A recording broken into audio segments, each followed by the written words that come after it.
নমস্কার বন্ধুরা, আবারও চলে এলাম আবহাওয়ার একটি গুরুত্বপূর্ণ আপডেট নিয়ে। শুক্রবার পশ্চিমবঙ্গের জেলাগুলিতে কেমন ঝড় বৃষ্টি হওয়ার সম্ভাবনা রয়েছে, আগামী 3 থেকে 4 দিনে কেমন ঝড় বৃষ্টি হওয়ার সম্ভাবনা রয়েছে, বাংলাদেশে কেমন ঝড় বৃষ্টি আগামী দিনে আসতে চলেছে, বঙ্গোপসাগরে আবারও কবে নতুন নিম্নচাপ তৈরি হওয়ার সম্ভাবনা রয়েছে সেদিকে আমরা যাব। যে নিম্নচাপটি বর্তমানে অবস্থান করছিল ঝাড়খণ্ডের কাছে, সেটি কিন্তু আরও সরে চলে গেছে এবং এর ফলে নিম্নচাপটির ফলে মধ্যপ্রদেশে এবং ঝাড়খণ্ডের কিছু অংশে, উত্তরপ্রদেশের কিছু অংশে বৃষ্টিপাত হওয়ার সম্ভাবনা বাড়বে এবং পশ্চিমবঙ্গ বৃষ্টিপাত হবে।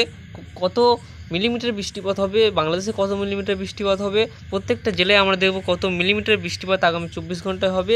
তার সাথে আগামী দিনে কেমন ঝড় বৃষ্টি হওয়ার সম্ভাবনা রয়েছে সেদিকেও আমরা জানবো।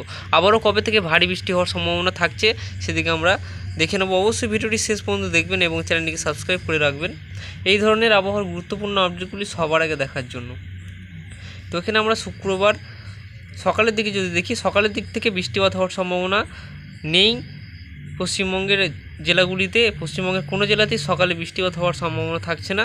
উপকূলের কিছু অংশে মেঘ থাকবে এবং হালকা বৃষ্টিপাত হওয়ার সম্ভাবনা রয়েছে, কিন্তু ভারী বৃষ্টিপাত কোথাও হবে না এবং বাংলাদেশেও কোথাও ভারী বৃষ্টিপাত হবে না। দু একটি জেলায় উপকূলবর্তী, বিশেষ করে উপকূলবর্তী বাংলাদেশের যেসব অঞ্চলগুলি আছে এবং পশ্চিমবঙ্গের যেসব অঞ্চলগুলি আছে সেই জায়গাগুলিতেই হালকা মাঝারি বৃষ্টিপাত হবে, কিন্তু ভারী বৃষ্টিপাত হবে না। কিছুক্ষণের জন্য হবে। আবারও কিন্তু যদি আমরা দেখি বেলার দিকে আবারও বৃষ্টিপাত বাড়বে 11টা থেকে 12টার মধ্যে। কলকাতা, হাওড়া, তার সঙ্গে পূর্ব এবং পশ্চিম মেদিনীপুর, দক্ষিণ চব্বিশ পরগনা, উত্তর চব্বিশ পরগনা, বাঁকুড়া, পুরুলিয়া এই সাইডটাই বৃষ্টিপাত হওয়ার সম্ভাবনা রয়েছে, মাঝারি ধরনের বৃষ্টিপাত হবে।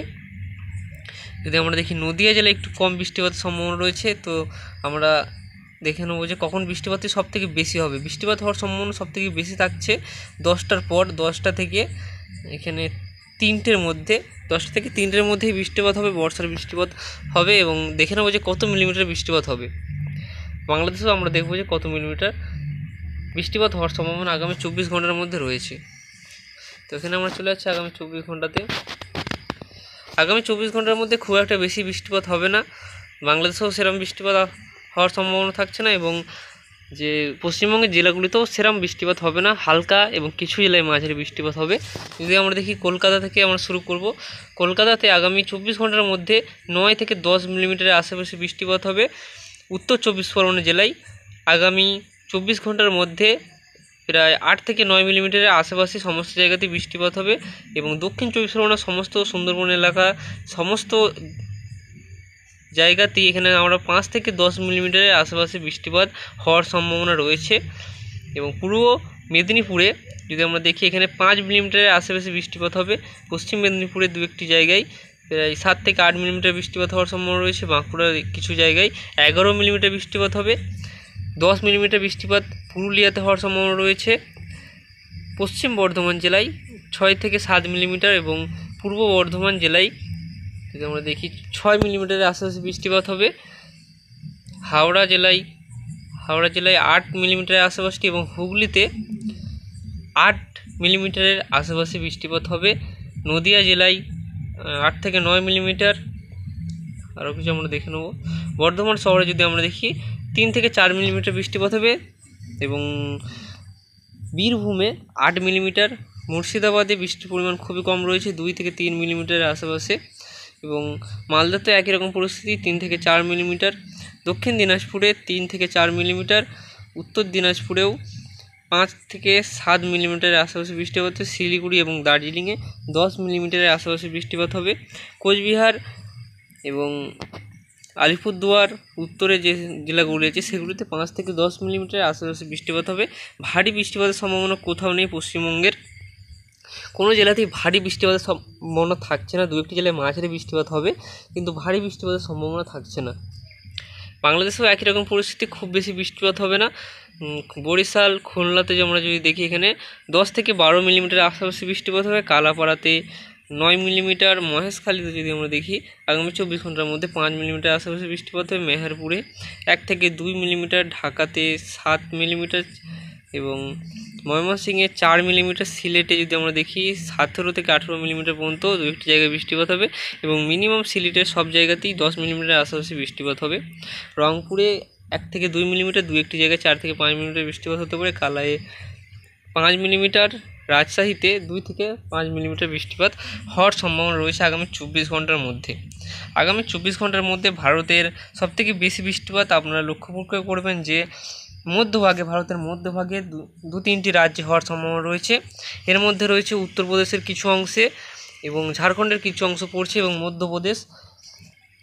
এই 3 থেকে 4 রাজ্যে সবথেকে বেশি বৃষ্টিপাত হবে। দু একটি জায়গায় 100 মিলিমিটার থেকে 200 মিলিমিটার পর্যন্ত বৃষ্টিপাত হওয়ার সম্ভাবনা আগামী 24 ঘন্টায় রয়েছে। এখানে সবথেকে বেশি বৃষ্টিপাত হবে এবং সমস্ত জায়গাতেই প্রায় 50 মিলিমিটার আশেপাশে বৃষ্টিপাত হওয়ার সম্ভাবনা রয়েছে। আপনারা দেখতে পাচ্ছেন মধ্য ভারতের যেসব রাজ্যগুলো আছে সেগুলিতে সবথেকে বেশি বৃষ্টিপাত হবে এবং সেরকম ভারী বৃষ্টিপাত আগামী 24 ঘন্টার মধ্যে যদি আমরা দেখি আর কোথাও হওয়ার সম্ভাবনা থাকছে না। পূর্ব উত্তর ভারতের আসাম, মেঘালয়, মণিপুর, মিজোরাম, ত্রিপুরাতেও কোনো ভারী বৃষ্টিপাতের সম্ভাবনা থাকছে না। হালকা মাঝারি বৃষ্টিপাত, বর্ষার বৃষ্টিপাত যেটি চলতেই থাকবে এবং দিল্লি, রাজস্থান যদি আমরা দেখি এই সাইডটাতেও হালকা মাঝারি বৃষ্টিপাত চলবে। ভারী বৃষ্টিপাত সেরকম দেখা যাচ্ছে না। গুজরাট, মহারাষ্ট্র, কর্ণাটকা, কেরালা, তামিলনাড়ু সমস্ত জায়গাতেই যে ভারী বৃষ্টিপাতের কোনো সম্ভাবনা আগামী 24 ঘন্টায় থাকছে না। হালকা থেকে মাঝারি বৃষ্টিপাত মুম্বাই হবে এবং উপকূলবর্তী আরব সাগরের উপকূলবর্তী যেসব অঞ্চলগুলি আছে সেগুলোতেও হালকা মাঝারি বৃষ্টিপাত হবে, কিন্তু অতি ভারী বা ভারী বৃষ্টিপাতের সম্ভাবনা এই মুহূর্তে থাকছে না। এখানে আমরা দেখে নেব যে চলে যাবো আমরা মেঘমালাতে এবং মেঘমালাতে আমরা চলে গেলাম শুক্রবার শনিবার থেকে কেমন বৃষ্টিপাত, কবে থেকে আবারও বৃষ্টিপাত বাড়বে, মূল পয়েন্টে আমরা চলে যাচ্ছি। আবারও বৃষ্টিপাত কবে থেকে বাড়বে। শনিবার যদি আমরা দেখি শনিবারও খুব বেশি বৃষ্টিপাত হবে না, হালকা মাঝারি বৃষ্টিপাত হবে, কিন্তু শনিবার প্রায় সারাদিনই বৃষ্টিপাতের একটা সম্ভাবনা থাকছে, কখনো হালকা কখনো মাঝারি এরকম কিন্তু বৃষ্টিপাত চলতে থাকবে এবং রাতের দিকে দুটি জায়গায় আমরা ভারী বৃষ্টিও দেখতে পাচ্ছি। এই যে রাতে একটু বৃষ্টিপাত হবে শনিবার থেকে, মানে শুক্রবার একটু কম হবে, শনিবার থেকে আবারও বৃষ্টিপাত বাড়তে শুরু করবে, এরকম কিন্তু পরিস্থিতি হতে চলেছে। এখানে আমরা যদি দেখি রবিবারও বৃষ্টিপাত একটু বাড়বে, রবিবার থেকেও বৃষ্টিপাত, শনিবার থেকে মানে কিন্তু আবারও বৃষ্টিপাত বাড়বে, মাঝখানে একদিন গ্যাপ যাবে শুক্রবার এবং বৃহস্পতিবারও বৃষ্টিপাত হয়েছে কিন্তু সমস্ত জায়গায় হয়নি, দু একটি জেলাতেই একটু বেশি বৃষ্টিপাত হয়েছে। শনিবার বৃষ্টিপাত আবারও আসতে চলেছে, শনিবার রবিবার যে মাঝারি ধরনের বৃষ্টিপাত কিন্তু চলবে, দু একটি জেলায় ভারী বৃষ্টিপাত হবে। সোমবার যদি আমরা দেখি, সোমবার পর্যন্ত আবহাওয়া দপ্তর জানিয়েছে যে বৃষ্টিপাতের সম্ভাবনা রয়েছে দক্ষিণবঙ্গ এবং উত্তরবঙ্গ জুড়ে। এবং আমরা ভারী বৃষ্টিপাত কবে থেকে আসছে সেদিকে যদি আমরা দেখি, ভারী বৃষ্টিপাত আবার কবে আসছে, বুধবার আমরা চলে গেছি 16ই জুলাই, ভারী বৃষ্টিপাত এখনও আমরা দেখতে পাচ্ছি না। শুক্রবার 18ই জুলাই ভারী বৃষ্টিপাত নেই। 20 জুলাই চলে গেছি আমরা, 20 জুলাই ভারী বৃষ্টিপাত এই মুহূর্তে আমরা দেখতে পাচ্ছি না। 22 জুলাই, 22-23 সেরকম কিন্তু ভারী বৃষ্টিপাত এই মুহূর্তে দেখতে পাচ্ছি না, কিন্তু মাসের শেষের দিকে বা 22 থেকে 23 তারিখের মধ্যে আবারও নিম্নচাপ তৈরি হওয়ার সম্ভাবনা রয়েছে। এর আগেও নিম্নচাপ তৈরি হবে, যদি কোনো নতুন আপডেট আসে নিম্নচাপ তৈরি হওয়ার, তো অবশ্যই আপনারা এই চ্যানেলে পেয়ে যাবেন। অবশ্যই ভিডিওটি ভালো লাগলে চ্যানেলটিকে সাবস্ক্রাইব করবেন এবং ভিডিওতে একটি লাইক অবশ্যই করবেন। ধন্যবাদ বন্ধুরা ভিডিওটি শেষ পর্যন্ত দেখার জন্য।